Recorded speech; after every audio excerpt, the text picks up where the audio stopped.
ये आईआरजीसी के spokes person बता रहे हैं कि 15 दिन के अंदर यानी कि 6 जुलाई से लेकर 22 जुलाई तक उन्होंने अमेरिका को कितना ज्यादा नुकसान पहुंचाया। अब ये सब कुछ बताने चलेंगे तो वीडियो बहुत लंबा हो जाएगा, थोड़ा समराइज करके आपको बताते हैं। कई सारे रेडार्स उन्होंने डिस्ट्रॉय करे, ठीक है, command and control centre radars, satellite communication systems को खत्म कर दिया है, 6 patriot defence radars, 7 air missiles defence radars, 8 early detection and warning radar systems. In fact ये बड़ी नोटवर्दी बात थी कि यूएस बेसिस जब टारगेट हो रहे थे ना कुछ वहां पे एयर रेड्स के सायरन भी नहीं बज रहे थे।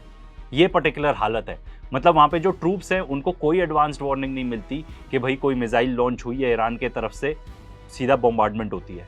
एंड ये यूएस बेसिस की हम बात कर रहे हैं, किसी शहर की नहीं बात कर रहे हैं। Support and logistic centres 3, 6 fighter jet and helicopter repair and maintenance centres, 12 fuel tanks, 17 weapons and part storage depots, काफी सारे मिसाइल डिपोज को डिस्ट्रॉय कर दिया है। 6 MQ-9 जो ड्रोन्स होते हैं उनको जहां पे रखते हैं हैंगर्स, उसको डिस्ट्रॉय कर दिया है। F-15 के जो शेड्स होते हैं उसको डिस्ट्रॉय कर दिया है। एक P-8 एयरक्राफ्ट का हैंगर उसको भी डिस्ट्रॉय कर दिया है। एयरक्राफ्ट कैरियर का जो रिफ्यूलिंग प्लेटफॉर्म होता है उसको भी खत्म कर दिया है। 4 हाइमार्स मिसाइल प्लेटफॉर्म। तो बेसिकली अमेरिका के पास इतनी मिसाइल शॉर्टेज है कि ये लोग हाइमार्स सिस्टम जो ऐसे मिसाइल लॉन्चर्स हैं उसको यूज कर रहे थे, तो उनको भी ईरान ने काफी हद तक अब खत्म कर दिया है। जो पेट्रियट डिफेंस को चलाने के कॉम्प्लेक्सेस होते थे उसको डिस्ट्रॉय किया है, मिसाइल लॉन्च प्लेटफॉर्म्स को, फ्यूल पंपिंग स्टेशंस को, इंटेलिजेंस डेटा सेंटर्स को, जो जितने भी फ्लाइट के शेल्टर्स होते थे वो, take off and landing ramps तक खत्म कर दिए हैं। एंड सबसे इंपॉर्टेंट बात, 11 फाइटर एयरक्राफ्ट एंड हेलीकॉप्टर्स जो ऑन द ग्राउंड थे,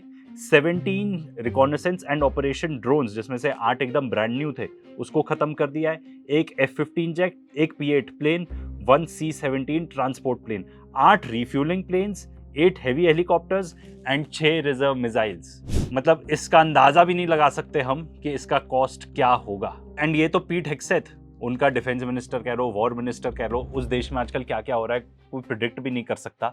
वो खुद ही बता रहा है कि सिर्फ इस वॉर के अंदर $37 billion United states of America खर्च कर चुका है। This is almost 50% of India's defence budget. And India का डिफेंस बजट कोई कम नहीं है, काफी टॉप में ही आता है हमारा। एंड साथ में अब सैटेलाइट इमेजेस ये बता रही हैं कि ईरान के अंदर इन्होंने जो भी डिस्ट्रक्शन किया, बहुत फटाफट ईरान उस सबको रिकंस्ट्रक्ट कर रहा है। एंड ईरान के स्पोक्स पर्सन ये भी बता रहे हैं कि अब तो उन्होंने अपनी जो एयर डिफेंस कैपेबिलिटी है उसको भी और इंप्रूव कर लिया है। अब ट्रंप ने लंबी चौड़ी धमकियां दी थी, बट एज ऑलवेज उसका टाको मोमेंट हो गया। एंड यहाँ पे न्यूयॉर्क टाइम्स ही बता रहा है कि रीजन क्या था उसका रीजन ये है कि इनका जितना भी स्टॉक पाइल था मिसाइल्स का, ठीक है, वो खत्म होते जा रहा है, वो बहुत ही क्रिटिकली लो लेवल पे है। चलो आके देखते हैं कि एग्जैक्टली नंबर्स क्या बता रहे हैं हमें। तो ऑफ कोर्स अमेरिका के पास बहुत सारे टाइप की मिसाइल्स हैं, बट 7 उसमें से क्रिटिकल है। सबसे पहले तो टॉमाहॉक मिसाइल्स, ये वही मिसाइल है जिसने मिनाब के अंदर उस स्कूल को टारगेट किया गया था। एंड देखो इस पे कोई भी डाउट नहीं है कि वो इंटेंशनल स्ट्राइक थी, क्योंकि ये जितने भी मिसाइल्स होती है ना इनके आगे कैमराज रहते हैं, तो ये लाइव फीड डिलीवर करते हैं कि एग्जैक्टली कहां पे जाके हिट करने वाली है ये पर्टिकुलर मिसाइल्स। तो टॉमाहॉक बताया जा रहा है कि बिफोर द वॉर इन्वेंट्री थी 3100 एंड 1000 से ज्यादा उन्होंने खर्च कर दी। इसका मतलब अराउंड 2000 के आसपास इनके पास बची हुई हैं मिसाइल्स। एक मिसाइल का कॉस्ट है $2.6 मिलियन। एंड इस साल मतलब 2026 में कितनी डिलीवर होंगी? सिर्फ 207। फिर दूसरी जो ऑफेंसिव मिसाइल है इनके पास वो है जैज़म मिसाइल। ये इनके पास 4400 मिसाइल्स थी इन्वेंट्री के अंदर, ठीक है, 1100 से ज्यादा खर्च हो गई। तो अगेन मान लो 3000 बची है इनके पास। 3000 के अगेंस्ट इस साल कितनी आएंगी 2026 में? 484। अब आ जाओ एक और टाइप की ऑफेंसिव मिसाइल के ऊपर, PRSM। ये इनके पास थी 90, सिर्फ 90 थी, जिसमें से 70 खर्च कर चुके हैं, मतलब हार्डली कुछ बचा है इनके पास। इस साल डिलीवर कितनी होंगी? सिर्फ 70। अब डिफेंसिव मिसाइल्स के ऊपर आ जाओ, जैसे कि थार्ड, तो 360 थी, ऑलमोस्ट 290 इन्होंने खर्च कर दी अकॉर्डिंग टू दीज नंबर्स। तो थार्ड तो हार्डली कुछ बची। एंड इस साल में कितनी आने वाली है? 92 सिर्फ। फिर पेट्रियट पे आ जाओ, तो पेट्रियट थी 2330, जिसमें से 1400 यूज हो गई वॉर के अंदर।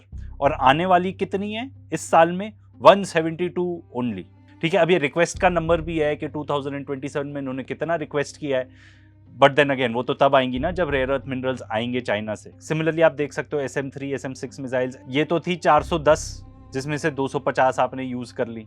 एंड आने वाली कितनी है इस साल में? सिर्फ 52। तो ये सब बताने का मतलब ये था कि इनके पास एम्यूनेशन बहुत ही ज्यादा कम है, बहुत ही ज्यादा कम। एंड सिर्फ एक वॉर तो लड़ना नहीं है आपने, आपने तो कंटिन्यूसली वॉर लड़ने हैं, एंड ये तो वॉर आपका मेन था भी नहीं। आपको तो मेन तैयारी किसके लिए करनी है? चाइना के खिलाफ लड़ाई करने की। तो चाइना भी साइड में बैठे बैठे खुश हो रहा होगा कि भाई इनके पास मिसाइल्स तो बच नहीं रही। एक एक मिसाइल जो वो ईरान के अगेंस्ट यूज करते हैं इज वन लेस देन वो चाइना के अगेंस्ट यूज कर सकते हैं। एंड देखो पहले कितने सारे आर्टिकल्स आते थे कि ईरान की इतनी कैपेसिटी है, इतनी मिसाइल्स हैं, अब कोई भी नहीं उसके बारे में बात करता। एवरीवन नोज कि उनके पास अंडरग्राउंड साइलोज इतने सारे हैं कि वो वहां पे दबाकर ड्रोन एंड मिसाइल प्रोडक्शन कर सकते हैं। एंड इसके ऊपर ये और चीज ऐड कर लो कि ये इतनी मिलियंस ऑफ डॉलर्स कॉस्ट करती है एक एक मिसाइल, एंड जो ईरान के ड्रोन्स हैं या ईरान की मिसाइल्स हैं दे कॉस्ट ओनली अ फ्रैक्शन।